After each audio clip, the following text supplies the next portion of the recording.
Nag-outdoor bitaw ta kay ganahan tag magsuroy-suroy. Na kay one man. Sige.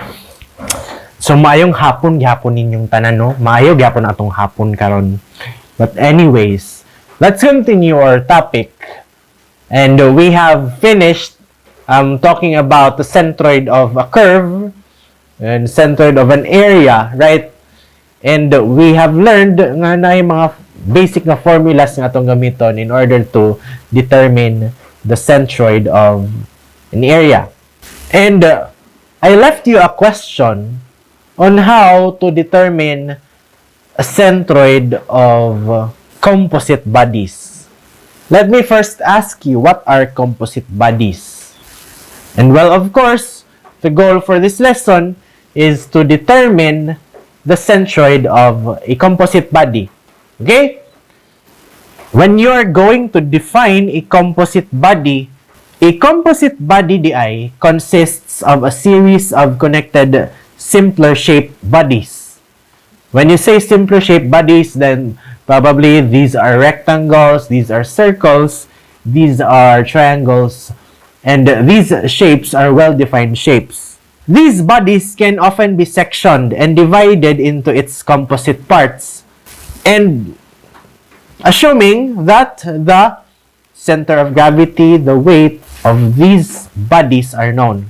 Okay? So, ang ato lang again focus is we are focusing on the centroid of a composite body nga ang kanang body is an area. Okay? So, we have this equation. Mudiretso na tadayon sa equation para wa na ilangan. Well, to get the centroid of your body from the y-axis, all you have to do is to have x bar is equal to the summation of x chu-chu multiplied by the area divided by the summation of the area. Same goes sa imong y bar and your z bar. So, ako lang isuwat. That is summation of y chu-chu times a over the summation of a. And lastly, for your z bar, that is summation of z chu-chu times a over summation of. Unsay pasabot aning x chu-chu, y chu-chu, o z chu-chu? Ang pasabot lang ana nila is the centroid of the area na imong gi-apil sa sum. Para dili mo maglibog, mudiretso ta dayon sa example. So we have this composite body, composite area. And siguro ma-imagine na ninyo na ay rectangle, na ay square, na ay triangle. So, how are you going to determine the centroid of this composite area from the x-axis and your y-axis? Una ta diri sa x. Diba kay unahon man dyan yung inyong x kanunay. Diba? Ang ato equation adto is summation of x chu-chu times a over the summation of a. And let's just say nga ato ni numberan ang kani atong triangle mao ni atong first nga shape, ang kani nga square is your second shape, and kani nga rectangle ang atong third nga shape. Diba you already know what is the centroid of a triangle? What is the centroid? Where is the centroid of a triangle? And where is the centroid of a square and a rectangle? So, sige, ato pangintaon. Maning order na to ha, 1, 2, and 3. So, sige, ato isam. Una to sa A. Unsay area aning atong triangle? Area sa atong triangle, that is 3 base times height, which is also 3, multiplied by half. Base times height over 2. Diba?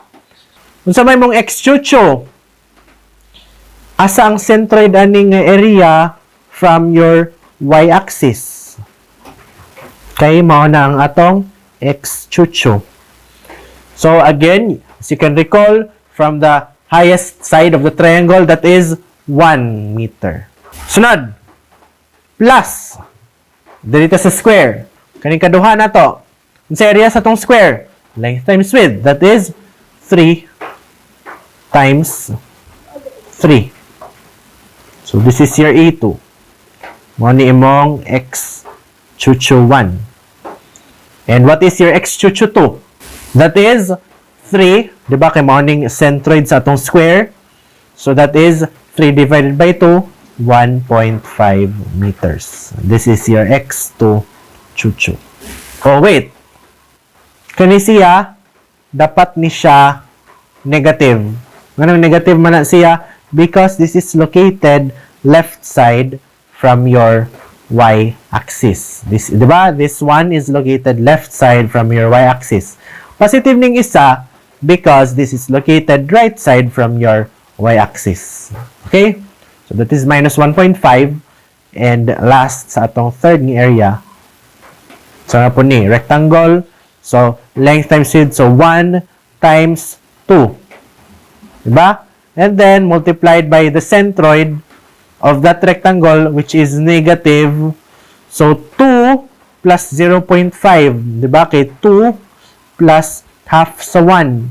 So, that is negative 2.5. Okay? And this is your A3 and X chuchu 3. Over the areas of 1, 2, and 3. So, that is 3 times 3 times 0.5 plus 3 times 3. And also, correction, this one should be negative. Diba? Negative ni siya. Nganong negative man ni siya? Because this one is a hollow nga section. Gets lang? So, kung solid ang atong area, then plus. Kung na-locate sa right sa atong y-axis ang atong area, plus. Kung na-locate sa left sa y-axis itong area, minus. Kung walay sulod ang atong area, negative. Okay?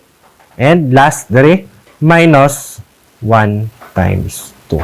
So therefore, your x bar is simply negative 0.348 feet. Gamit lang mo kalkyoan ni, then masolve din yung x bar. Same goes to your y bar. Sige, let's try y bar. Y bar is equal to summation of y chuchu times a over the summation of a. That is equal to, una to sa area 1, same, 3 times 3 times 0.5 multiplied by y chuchu from your x-axis.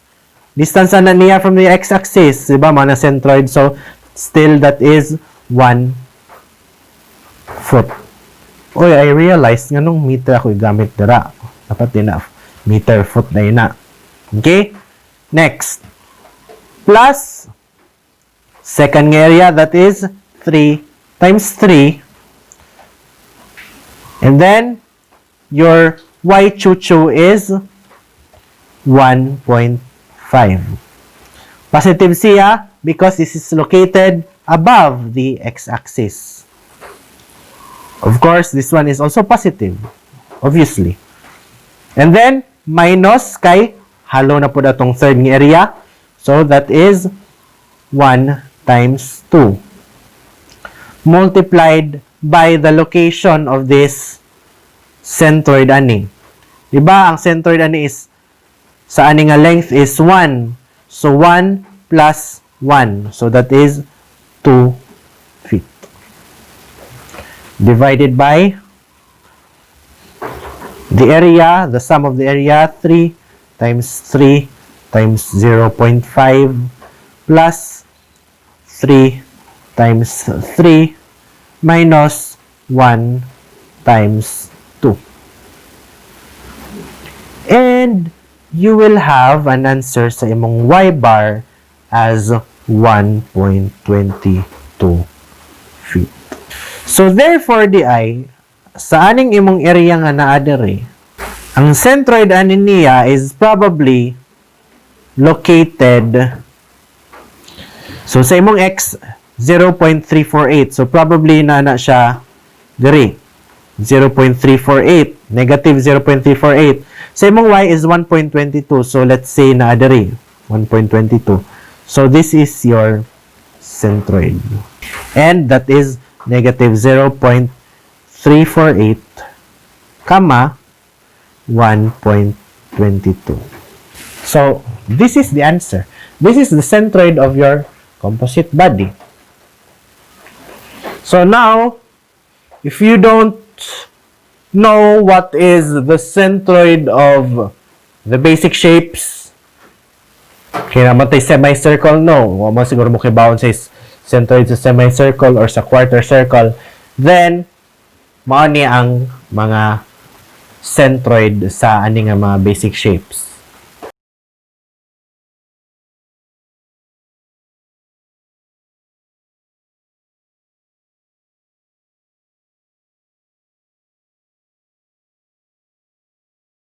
So that is how you are going to determine the centroid of a composite body.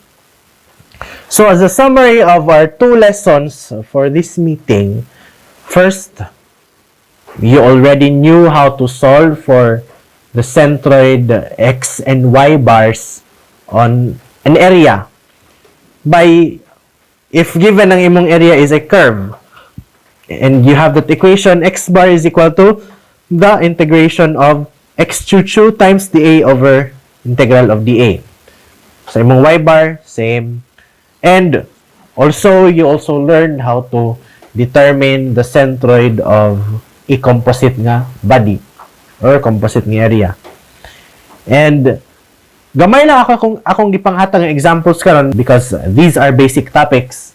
And if you have not understood all of it, then there are a lot of tutorials perhaps in YouTube, and siguro ganahan mo na dito, then good. Then also, you are free to use your calculators when you are going to integrate. Kay di nata magbalik-balik dito sa integral calculus kay statics na ni diri. So kung humana mong integral, I assume you already knew how to solve integral nga mga problems. I hope nakasabot mo unsa pag-integrate. Nagamit lang tag calcu because that is just a part of this topic.